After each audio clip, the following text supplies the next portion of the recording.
Salut YouTube, c'est Superboki. On se retrouve aujourd'hui sur une vidéo Unread où on va continuer le paramétrage du Homelab de la chaîne. Comme tu le vois, j'ai enfin un vrai micro, enfin la qualité est plutôt pas mal. Tu me diras ce que t'en penses, si c'est mieux au niveau des vidéos par rapport à avant. Donc qu'est-ce qu'on va faire aujourd'hui sur notre Homelab? On s'était quitté, oui c'est triste, au moment de constituer du coup l'arrêt. Donc on va voir ici que l'arrêt est bien fait. Je vais le démarrer. Donc là, notre grappe est bien montée. On a 750 Go de volume global. On a ici notre cache SSD. On a ici notre clé USB avec le petit warning parce qu'il faut changer les paramètres de partage. On avait vu ça dans une de mes premières vidéos. On le refera rapidement. Et on a ici notre SSD de 240 Go qui nous servira pour installer nos machines virtuelles. Mais pour cela, il va falloir utiliser un plugin qui s'appelle Unassigned Device qui permettra de l'utiliser. Donc la parité est OK. On va commencer par ajouter le lien permettant d'accéder aux différentes applications et plugins dans l'onglet plugins. Je mettrai bien entendu le lien dans la description. On lance l'installation. Là, il suffit normalement de rafraîchir la page et on voit l'onglet Apps apparaître.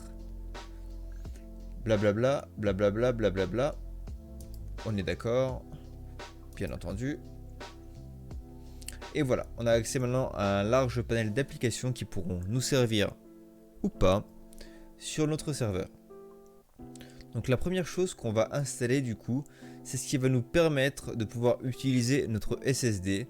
Donc je vous le dis, ça s'appelle Unassigned Device. Unassigned Device. Je crois qu'il faut installer les deux de mémoire. Attendez, je check.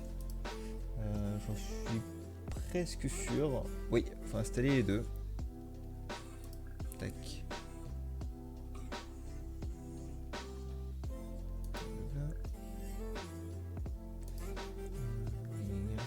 Ou peut-être pas, on va voir. Donc là, c'est bien notre disque non assigné. On peut faire en sorte qu'il se monte automatiquement.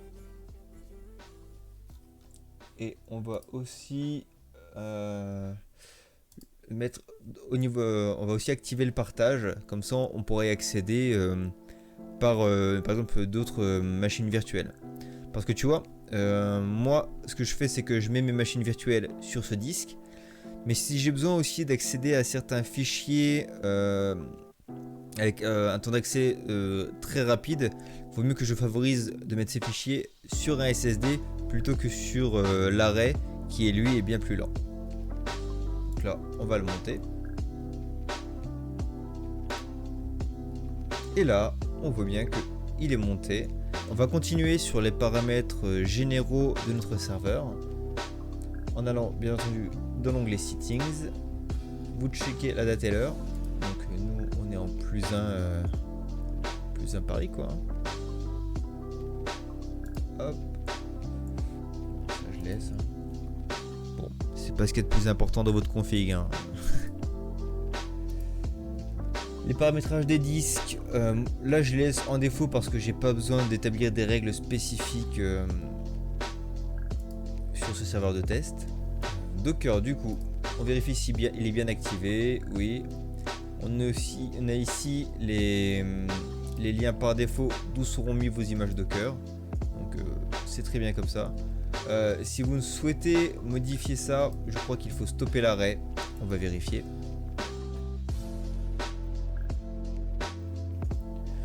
Ok, on retourne dans les settings, on va sur Docker.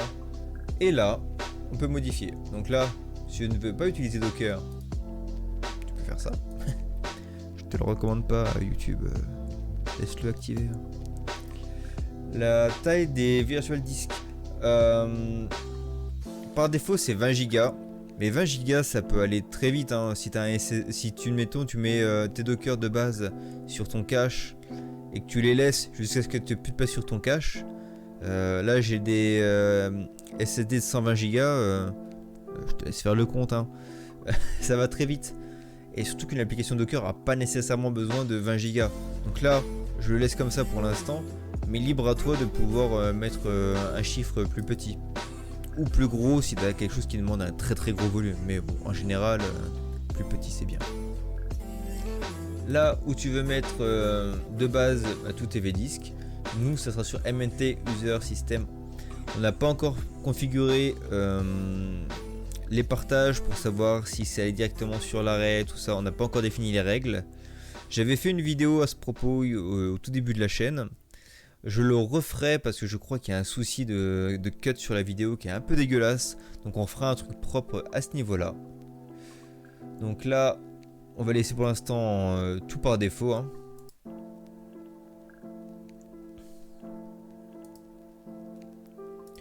Identification. Alors, actuellement ça s'appelle Tower. On va l'appeler nous Super Bucky Lab. Ça fait classe, non? Description. Serveur de test pour la chaîne. Et le modèle, tu sais, c'est quand tu as choisi la petite icône qui représentait ton magnifique serveur sur le dashboard. Là. Management Access. Donc là, on voit les ports. Je les changerai après la vidéo parce que s'il y a des petits malins qui s'amusent à vouloir rentrer dessus. Mais bon, de base, ça utilise le port SSH, le port 22 de base, donc il sera changé par un autre port. Les ports HTTP sont 80 et 443. Ce que tu peux faire, c'est que tu peux les changer. Comme ça, tes ports seront pas utilisés sur ton serveur. À savoir que moi, et même c'est recommandé parce qu'en général, quand les gens veulent attaquer ton serveur, ils vont taper en premier sur ces ports là. Donc si tu peux en mettre d'autres, bah voilà, fais-le quoi. Donc là, je vais te mettre genre 80 71. Et là, je vais mettre 4436. Voilà. Comme je le redis, je les changerai après. Hein. Je vous connais, bande de coquins.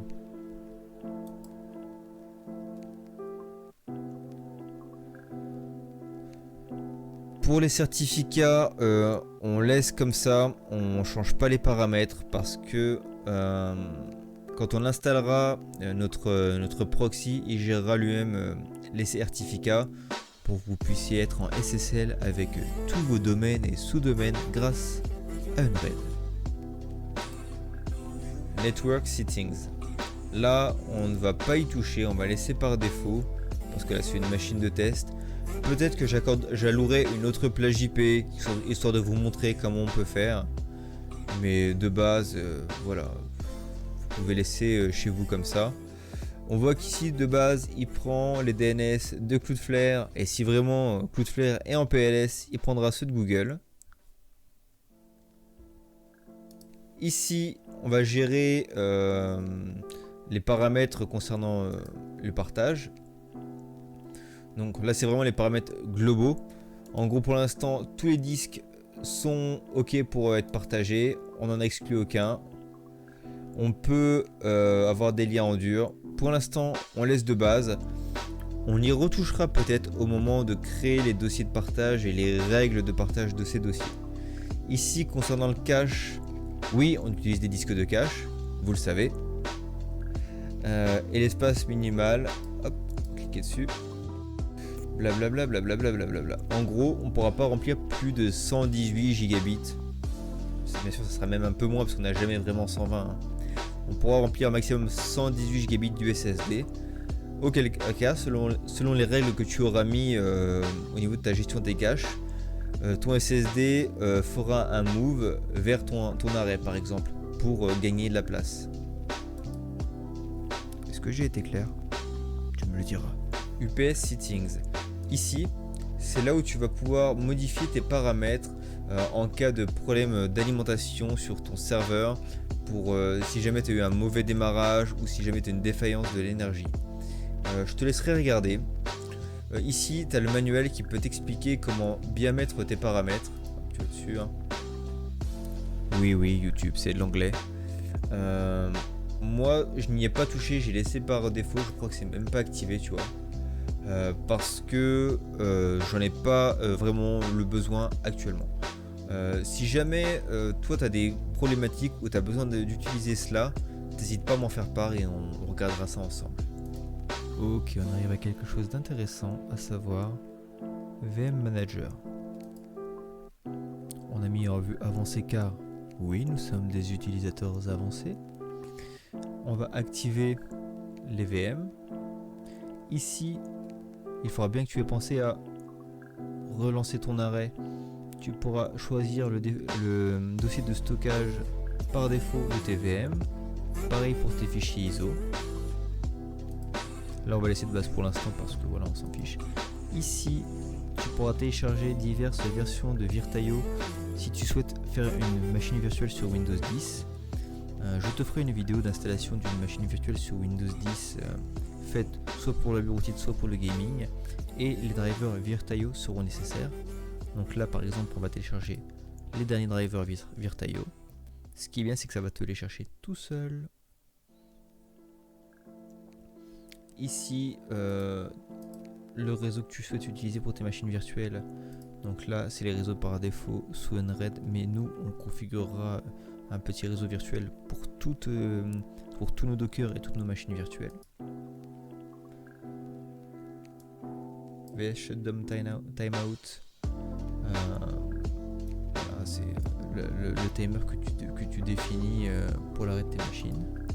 Enfin, PCI ACS Override, c'est quelque chose qu'il faudra que tu actives si jamais tu souhaites faire du PCI Pass-Through, si tu veux utiliser un des composants de ton serveur hardware spécifiquement sur cette machine. Enfin, VFIO Allow Unsafe Interrupt, moi je l'ai laissé sur No parce que je n'ai pas utilité après à voir si vous en avez besoin. Pareil, comme je dis à chaque fois, ces vidéos sont par rapport à des besoins que moi j'ai. Si vous avez d'autres besoins, on en parle ensemble et on voit la pertinence ou non d'activer telle ou telle fonction. Sur l'affichage, c'est ce que tu souhaites et comment tu souhaites afficher tous tes menus, machin. Donc là, c'est plus de l'esthétique. Hein. Je te laisserai libre choix là-dessus. Je m'en fiche un petit peu. Pareil pour les notifications. Comment tu souhaites qu'elles soient affichées, qu'est-ce que tu souhaites recevoir. Donc là, je te laisserai t'amuser avec ça. À savoir que tu peux très bien paramétrer ton compte Gmail pour avoir des notifications par mail. Ça peut être sympa.